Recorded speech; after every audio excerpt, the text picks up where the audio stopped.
Hey, Chief here. I have no idea if I'm mostly in focus, partly out of focus, or what. I'm still playing with this camera. I need a camera person. I'm going to probably finish up my Army South today. I get back from school, I think it is about mid-May. And this is the shortest assignment I've ever served because I got to San Antone, Army South, about mid-March 2009. So I did 9 months the rest of the year, and then I did all 12 months of 2010. And now I'm expected to be in Fort Gordon, Georgia, late August or early September. Can't remember which. I'd have to look. Neither here nor there. So this is the shortest assignment. I did not even do 3 full years here. As I previously said, I had 2 commanders. One was a full bird colonel, and the second one was waiting for his date of rank to catch up to him, or his date of his promotion to catch up to him. And out of the 2, he was the worst. He came to us, introduced himself, and that was it. If he talked to any of the regular officers, I'm losing my voice, I have no idea, because I know he didn't talk to any of us warrant officers. So since I'm on my way out the door, as soon as I get back from school, I also go to school with the guy that's going to be my replacement. And he shows up like a couple months early. And so I'm showing him the ropes. And one day the colonel's screaming and hollering. Exaggeration, but I need everybody to write their annexes. So I show my replacement.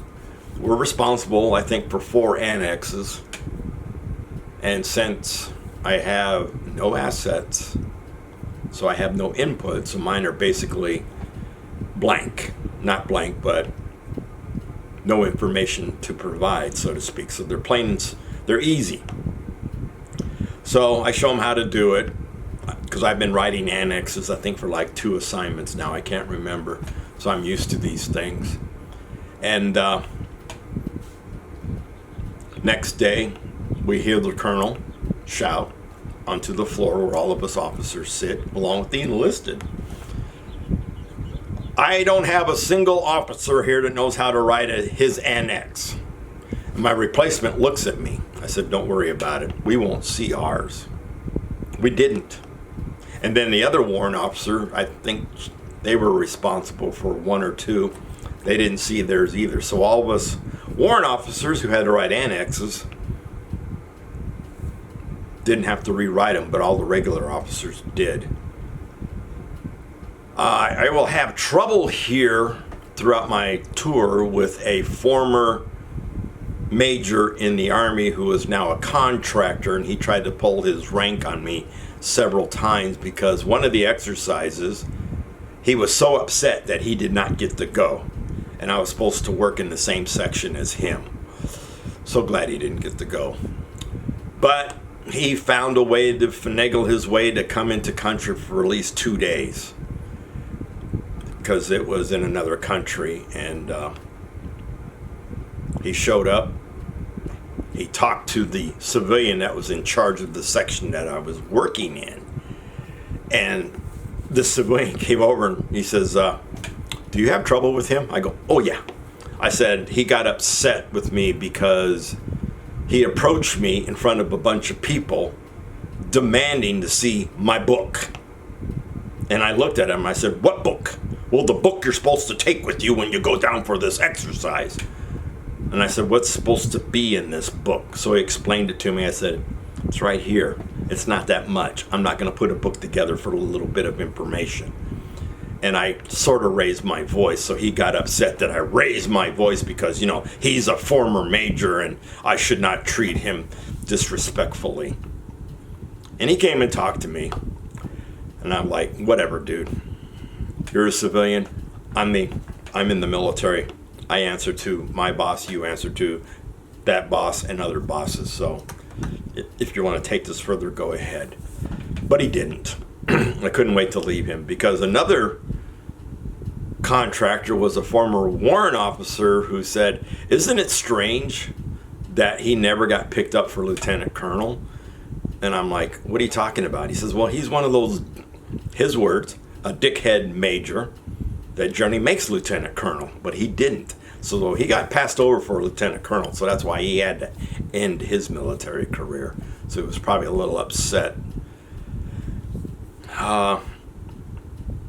And then my new lieutenant colonel, he got upset because when I went to clear the post, the general we worked for said that no officer will clear this post unless only if he has his signed OER in hand. So in other words, all the paperwork had to be done. Well, so I came back because I couldn't clear a couple places due to that fact, and I was on my last 3 or 4 sites to clear, and the officer who was my raider, he was elsewhere preparing for a new exercise, but at least he wasn't out of country. So he had to get on the horn, call him up, say, "I need the OER," and then he threw his words together. It was probably one of my worst OERs, and I didn't care. I did not like this guy, and because his words to me were, "You didn't do anything for me." I almost wanted to throw back, "Well, you never asked me to do anything. You never counseled me on what you wanted done. You never talked to any of us warrant officers as to what you were expecting out of us and what we could provide for you." I said, but I didn't get to say that because I probably would have been brought up on charges. So I couldn't wait to get out of there. That's another reason I went to school, to get away from him. And like I said, my worst tour as a warrant officer. All I did was exercises, because without assets and as high rank as I was working on a staff, now if we went to war, I would be vital, because everybody would be answering to me, because I would be answering the questions that the general would have, so I would be the filter. But since we're not at war at that time, I'm just doing my job, exercises. I got stuck doing CMD work again. I got fired supposedly by the previous commander. That's what I heard through the roommate, because the warrant officer that was doing them, she retired, so it came to me, and I don't know how long I did them. And one day I was like, "Oh crap, this one's late." It was about ready to be late.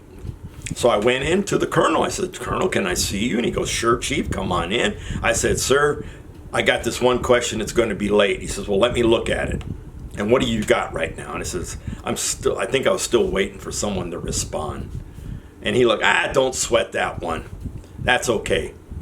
That one can be late. I don't care. If we take a hit, we take a hit. And I'm not going to discipline you over it." So about 2 or 3 weeks after that happened, I got replaced. Someone came at me one day, "Hey, I need all that CMD stuff." And then my fellow warrant officer, who I sat next to, "You got fired?"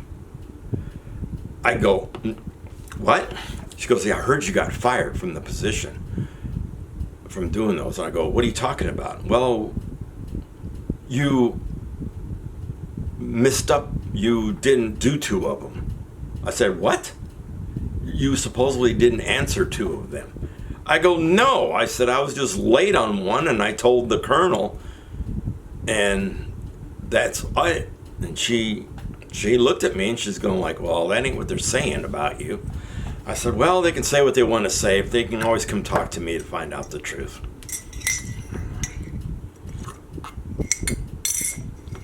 So we also did I think Haiti got hit by that bad hurricane, so we were doing 24-hour operations. I got stuck on mids. I got sick of that because the former major, they put him in charge of the work schedule.